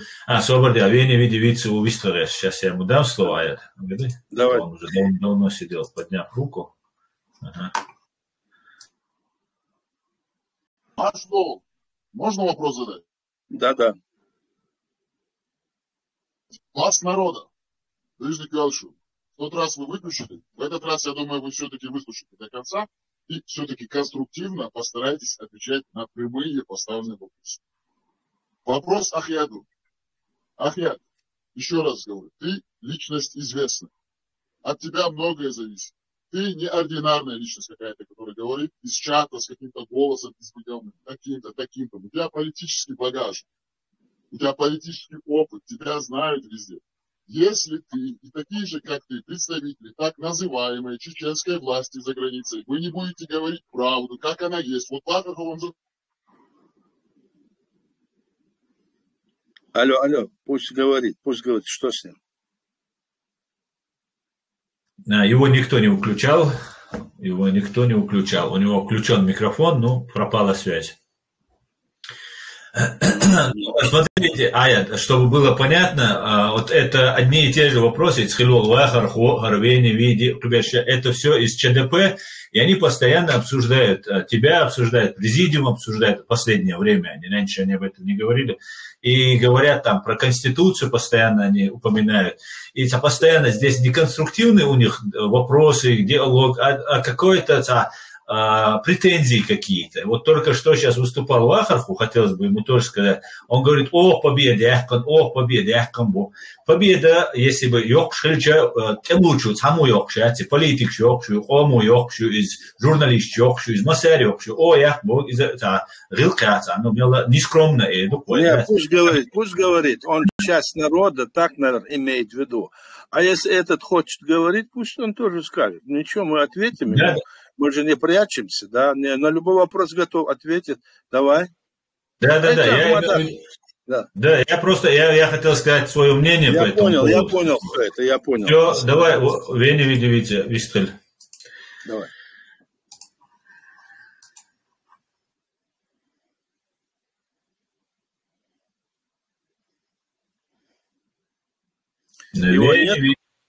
Был, есть, он тут есть, ему слово. Микрофон включен, он должен сейчас нажать там что-то. Аслан, дорогой наш Аслан, как бы ты мне не затыкал микрофон здесь, у меня к тебе лично никаких проблем нет. Все равно на других каналах, на других площадках глаз народа. Давайте по теме. Давайте по теме. Почему вы перебиваете? Давай по теме. Почему вы не даете Ну и сказать? тоже не повторяйте. Дайте сказать. Аслан, подожди, Хацимовья, как зовут тебя? Нет, разница ёхкю, разница ёхкю. Забыли, разница ёхкю. Нагаса, хаци хавол, жваца, юх давал. Вот тебе и все. А если хочешь, хаци хал, саци хушуа, шомилу хушуа, ха ёх себе тумаца гуш, разница даже им хаала ватшо. А хомилу. Кто ты такой тогда? Ты никто, ни тебя нету. Это разговор вот такой. Свое имя назови и все. Камабор. Давай называй имя. Люди, которые не имеют свое имя, что с ними разговаривать? Даже имя не говорят.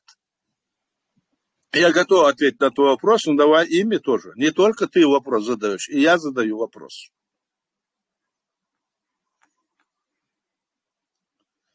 Так, я в отдел ФСБ попал. Вам нужны все мои координаты и данные, чтобы... Давай,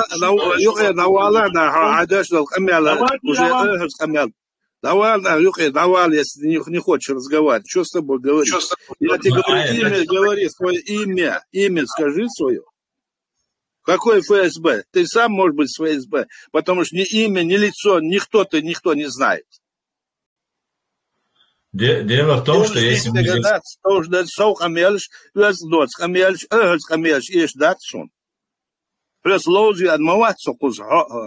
Я говорю о тех вещах, которые я знаю, и готов тебе ответить, тебе и другому на вопрос, который вы задаете. Но сейчас по теме мы говорим. Если тебя отвлеченно будет, говори. А что тогда с тобой говорить? Иди, что хочешь. Давай имя свое назови, кто ты такой. Все, его нет уже, Аят. Его нету, так не надо его вообще пускать, если он имя не называет. И это не говорит, что такое. Дело в том, Аят, что если мы тут разговариваем, по голосу современная технология у ФСБ, у спецслужб, которая имеется, в частности у ФСБ, она легко устанавливает его лично все данные. Он нам даже имя свое не говорит. И можно задаться вопросом. Они знают, кто он такой, а мы не знаем. Для чего он от нас это скрывает, свое имя? Вот что интересно. Ну, ладно, так, здесь еще один голос, еще один руку поднял человек, и дадим ему слово. Давай. Вам будет критика по-любому. До вас все равно дойдут глаз народа. Так, это он же был, оказывается. Так, есть вопросы еще? Сейчас хорошо, что он кричит, он показывает, кто он такой. Он ненормальный, расшатанные нервы. А с расшатанными нервами людьми вообще делать не стоит иметь. Что такое? Давай дальше, пожалуйста. Так, есть еще, друзья, вопросы? Шайхатер дала, хаттер луа, и дается аят. Тогда можно, если сейчас не будет больше вопросов, перейти к следующей теме нашего сегодняшнего диалога. Уже 2 часа мы говорим, правда, но все равно я коротко... Не устал ты, Аят? Можем еще пообщаться? Нет, я говорю, люди. Дело в том, что вот ты по черкесскому вопросу... Да, вот что интересно. Я где-то около 4 лет был первый вице-президент Организации непасторальных народов в Гааге. Это такая организация, которая объединяла народы, которые не имеют своего государства, и народы, которые не являются членами Организации Объединенных Наций. Тогда их было около 300 миллионов со всего мира. Это такая организация была у нас вот в Гааге. И там были очень грамотные политики, очень грамотные люди со всего мира. Там, собственно говоря, из Тайваня, из Малайзии, из Филиппин, из Соединенных Штатов Америки, но перечислять не буду, то почти со всего мира. И вот оттуда я знал и черкесов, вот эти, которые есть. Там и черкесы были, там и другие народы, которые в Советском Союзе проживали. Я их знал, и вот они вышли на меня на связь, я с ними вот интервью давал, рассказывал им о том, что и как. Их волнует вопрос о том, что вот собрались вот эти либеральные деятели и пытаются там вот развалить, якобы они развалят Россию, и потом, значит, а другой там говорит, он то и в том числе, а другой говорит, наш деятель, вот этот Закаев, говорит, что мы создадим вначале там протекторат, потом, значит, Горскую республику, теперь Конфедерация народов Кавказа и все такие вещи.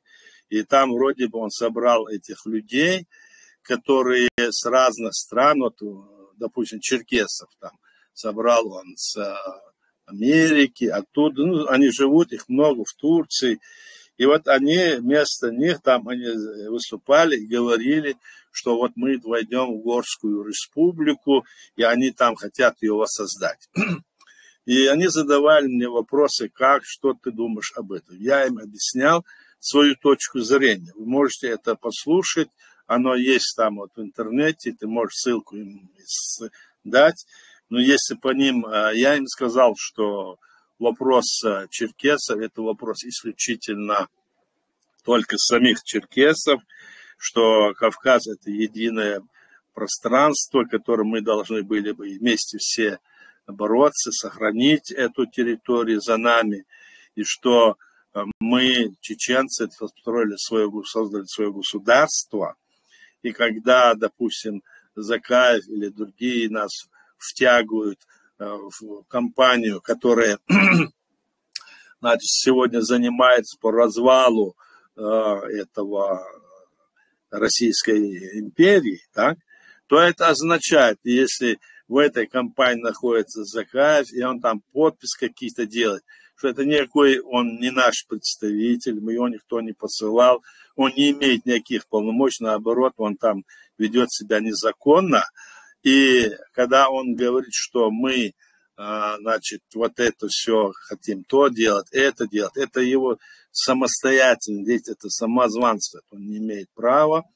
И в то же время его там рекламация, его там разные вот это пропаганда везде, потому что за ним кто стоят, мы примерно знаем, это говорит о том, что когда он как бы находит в группу этих людей, которые занимаются вот этими вопросами по развалу России, то он как бы входит туда.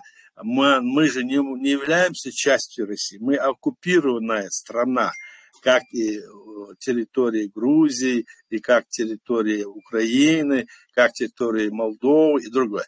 Они же не входят в эту их вот эту либеральную такую, и там изнутри Россию развалить не хотят, а Закаев пошел-то изнутри, как будто мы часть России.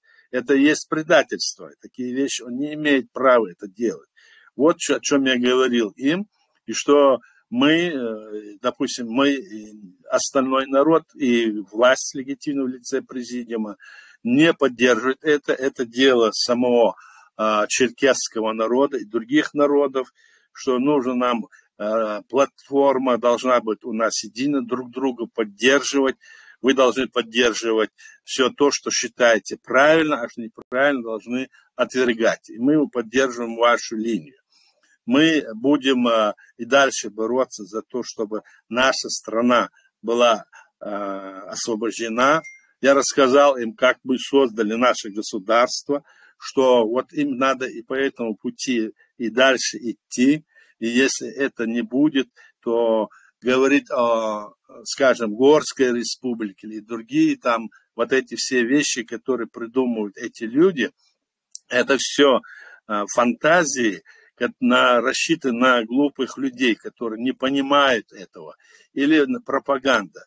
Потому что эта бывшая там Горская республика не может быть воссоздана, потому что оно есть за пределами современного международного права. Современное международное право создано после Второй мировой войны, в 1948 году ООН, там и все это создано, и поэтому в рамках этого сегодня весь мир действует.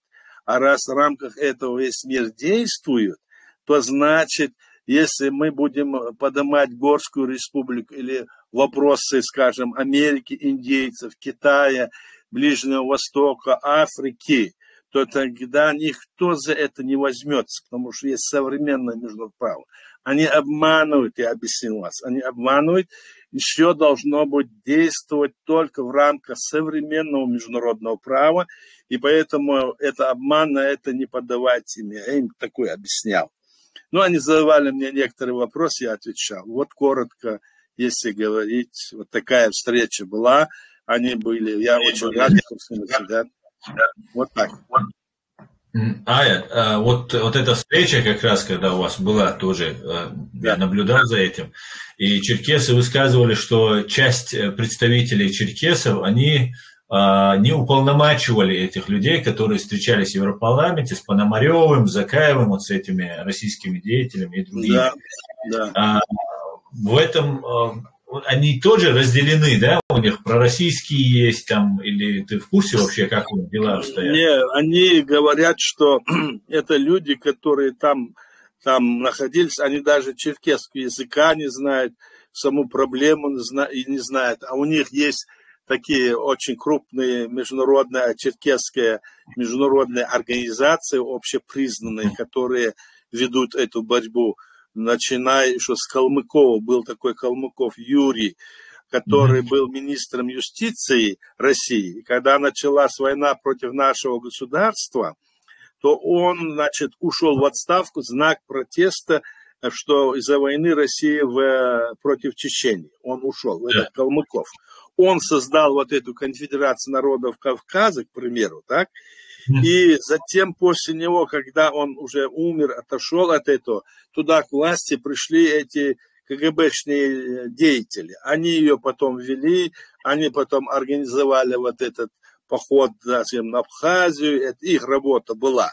Мы это знаем.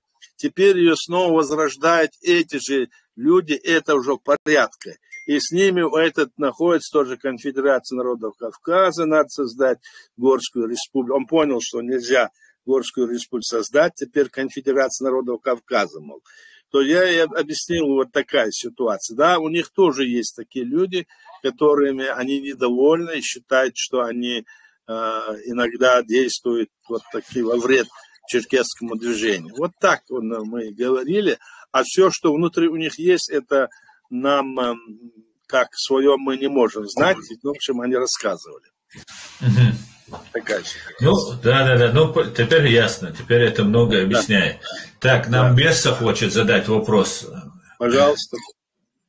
Сейчас. Берс, тебе слово.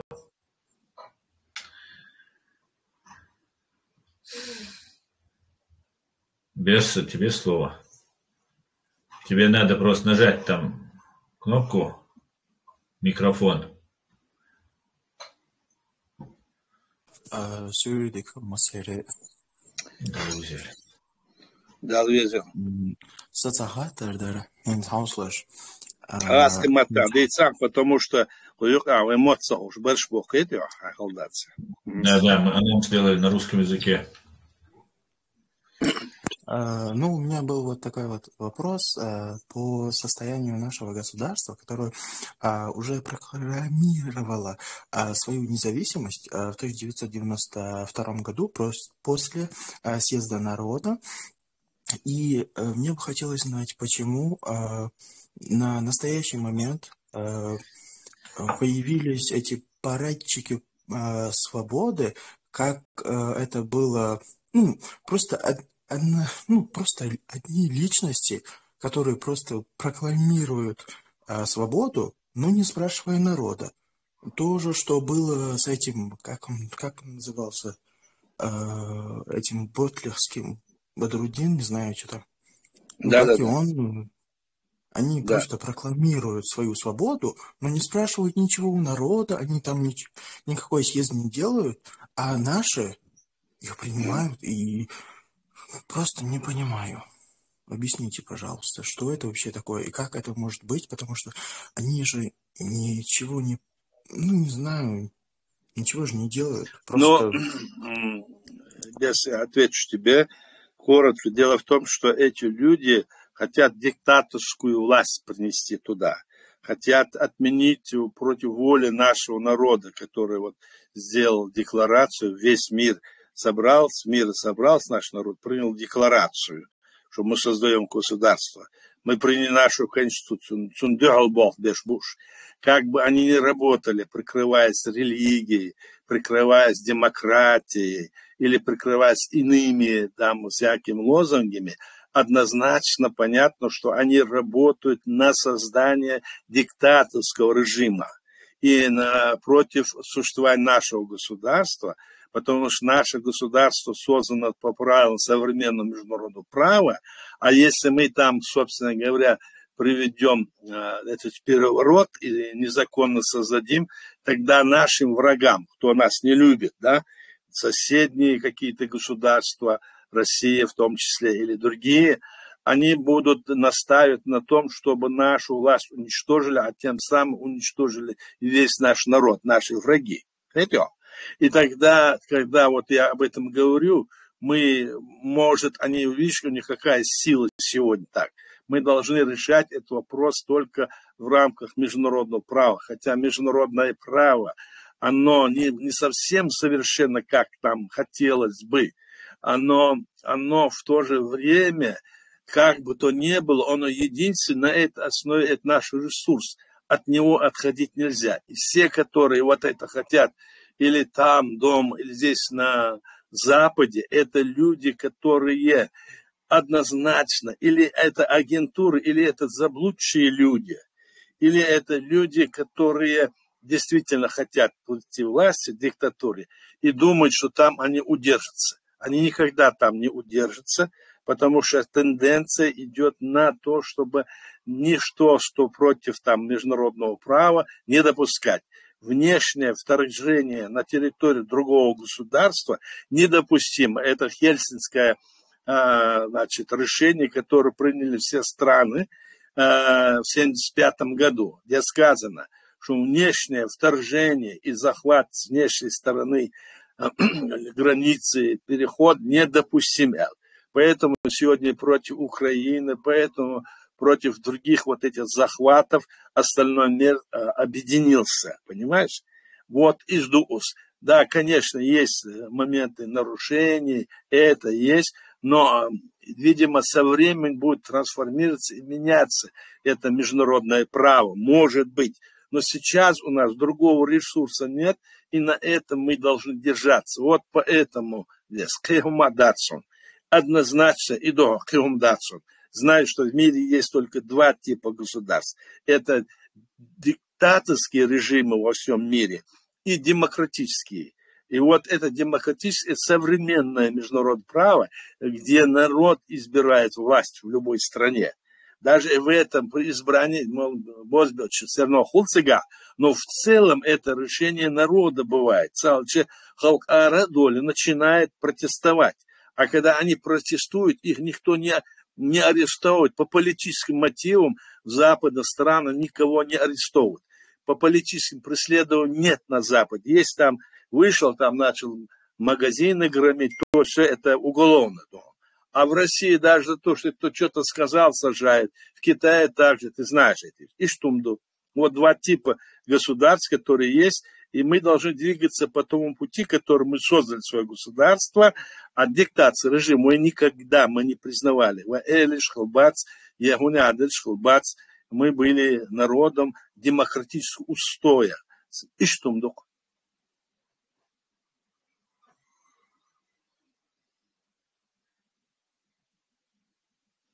Газарем. Шади, Газар, Дерейсов. Масанах и Дерейс. Так, Аслан, ну что дальше? В принципе, больше вопросов не вижу я. Мы уже больше 2 часов уже в эфире. Давай завершим тогда, если нет вопросов. В следующий вторник снова, если есть какую-то тему, придумаем, снова будем говорить. Отвечать будем на все вопросы. Мы не будем сидеть и молчать против вот этих всех самозванцев, которые так или иначе лезут со всех щелей, изображая себя тем, всем и идущим.